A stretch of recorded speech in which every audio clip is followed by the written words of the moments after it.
quero ver quem diz isso e explicar para os pais e mães que dependem de escola pública e creche pública. Porque o discurso anti-imposto, ele é demagógico, ele é fácil, ele soa bem, bonito, mas não para em pé até a terceira linha. Eu odeio impostos. Não, é sério, eu odeio. Desculpa, Boulos, desculpa. Eu entendo que um governo não consegue funcionar sem impostos, ainda mais no Brasil, onde o dinheiro do contribuinte é tão bem gasto e tão bem empregado em funções importantíssimas. Are you sure about that? Mas você não pode defender um confisco de quase 100% em forma de tarifa sem ter uma boa justificativa por trás. E a justificativa que muita gente usou foi a defesa da indústria nacional. Destruir a indústria, destruir o comércio, destruir o varejo, destruir a...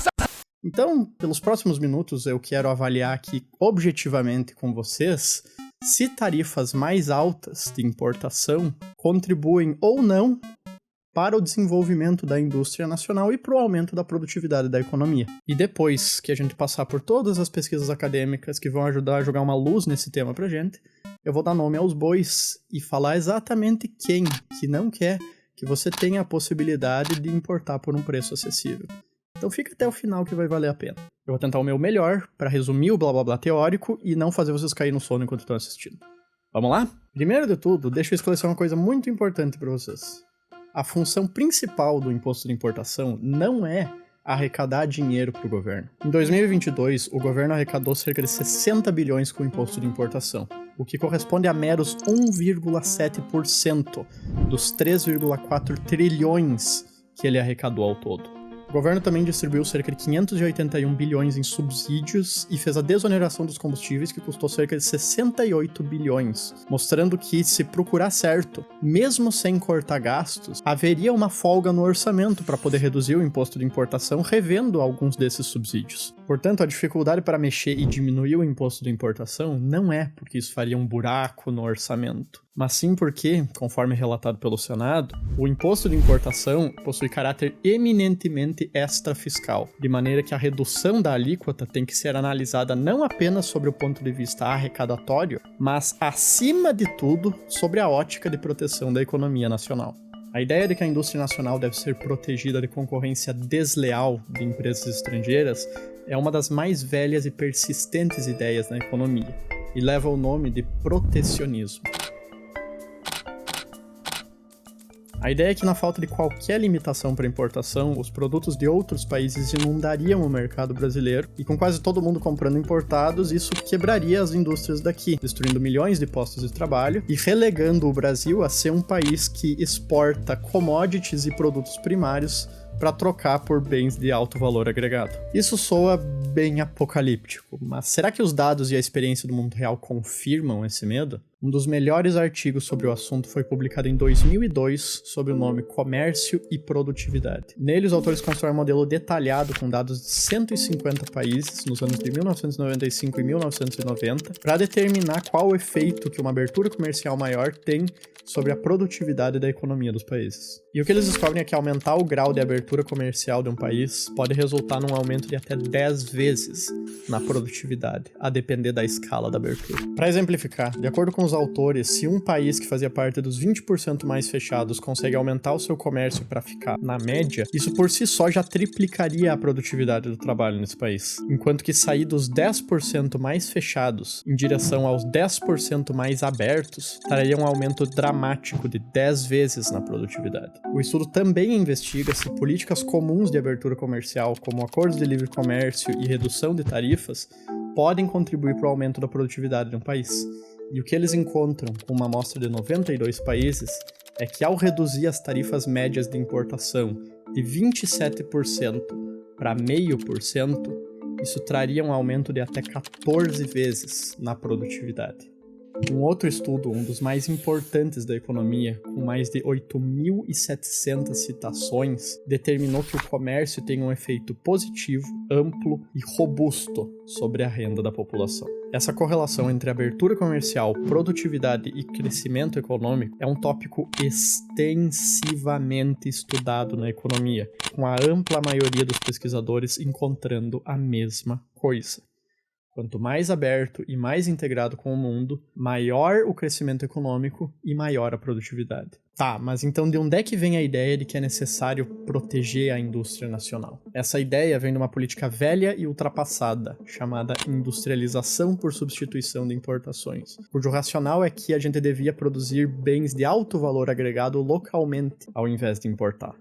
E o resultado dessa política é que a gente tem uma das maiores tarifas médias de importação no mundo. E desde 1950, além de ter barreiras proibitivas para comprar qualquer produto de alto valor tecnológico de fora, a gente concede anualmente bilhões em subsídios e benefícios tributários para a indústria através da Zona Franca de Manaus e de outros artifícios. 70 anos de você pagando mais caro para proteger a indústria. E o que a indústria tem para oferecer para você?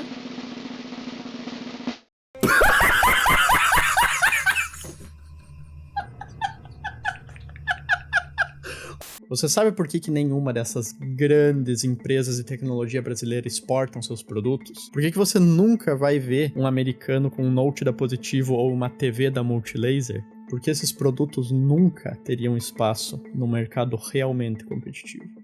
A gente só compra aqui porque não tem escolha. Nós não produzimos computadores, nem processadores, câmeras, lentes, chips, celulares, telas. Por mais de 70 anos, a gente protege no Brasil uma indústria que nem existe. E se não estava óbvio antes, agora com esse imposto de 92%, tá mais do que esfregado na sua cara. Mas por quê? Por causa de uma palavra: lobby. Lembra do documento que eu citei lá no início do vídeo? Aquele documento é um parecer do Senado sobre uma ideia legislativa que foi apresentada em 2017 para reduzir o imposto de importação de 60% para 20%. Para quem não sabe, uma ideia legislativa é uma proposta de lei que qualquer pessoa pode fazer, e caso ela chegue a 20 mil apoiadores, ela deve ser debatida pelo Senado. E essa proposta em particular foi debatida pelo Senado e foi rejeitada, porque a própria senadora que relatou o projeto deu um parecer negativo sobre a proposta. De acordo com o parecer, os efeitos negativos da redução da alíquota serão sentidos mais especialmente pelo estado do Amazonas, pois a Zona Franca de Manaus é responsável por grande parte da produção nacional de eletrônicos.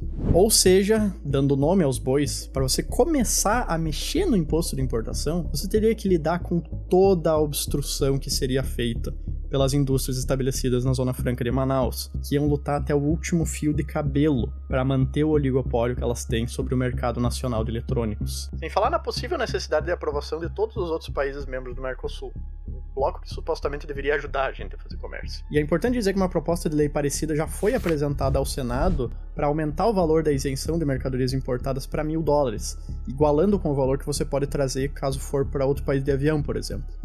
E essa proposta foi rejeitada usando exatamente os mesmos argumentos que a primeira. Assim como eu tenho certeza que essa outra proposta mais nova, que recebeu mais de 70 mil apoios, também vai ser rejeitada.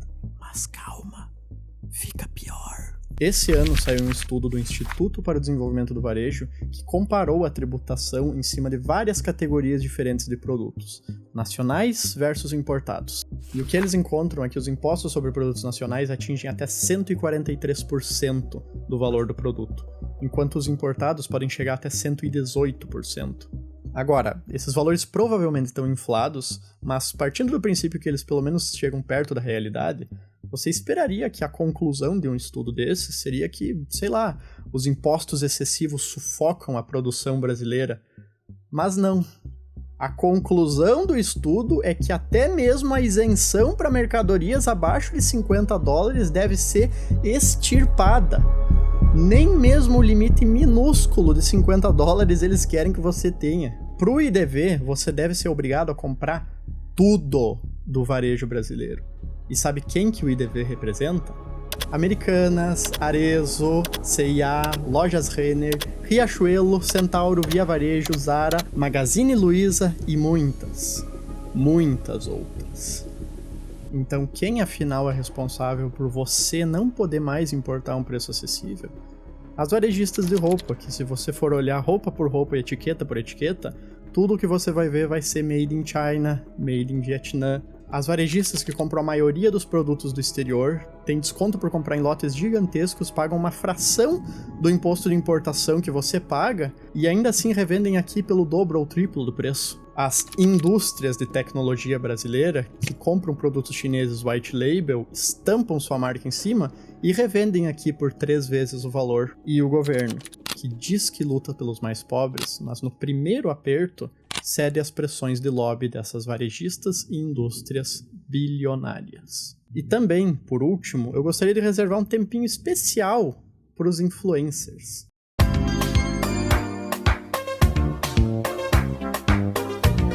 Sim, esse mesmo povo que ficou escandalizado, e com razão, quando surgiram boatos de que iriam taxar a Shopee, o Ali e a Shein no governo Bolsonaro, hoje fala que... Mas vai ter os 60%, porque tem que pagar imposto. O que é muito conveniente, porque a maioria desses que saíram do buraco para defender um imposto de quase 100%, ou ganha tanto dinheiro que pagar o imposto sinceramente não faria muita diferença, ou eles podem muito bem fazer um mochilão anual para os Estados Unidos, comprar tudo o que eles quiserem de lá e trazer para cá dentro do limite muito mais generoso de $1.000. Eles não vão perder o acesso. Quem vai perder o acesso vai ser justamente a classe média e os pobres.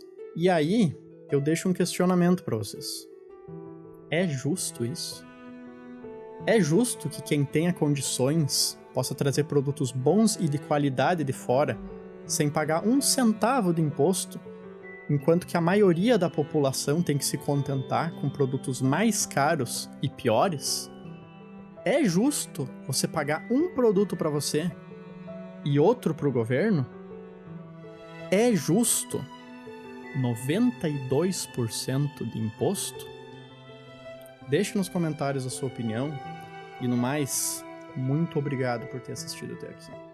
Se você gostou do vídeo, considere compartilhar e, se puder, deixar um like e se inscrever, isso vai me ajudar muito. No mais, muito obrigado e eu vejo vocês na próxima.